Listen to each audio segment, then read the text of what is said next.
queridos súbditos de esta villa de Jarandilla. Ha llegado el triste momento de la partida. Bendecido a Dios, a tan leales servidores, que durante tantos años me habéis acompañado.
¿De qué manera puedo pagar esa gratitud con la que me habéis tratado?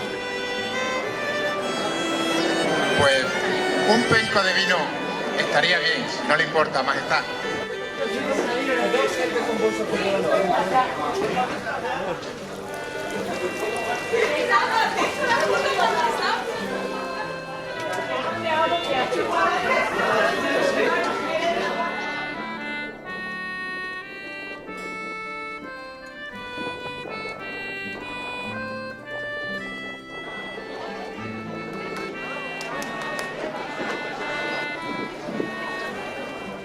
Miguel, ya estáis todos preparados, ¿no?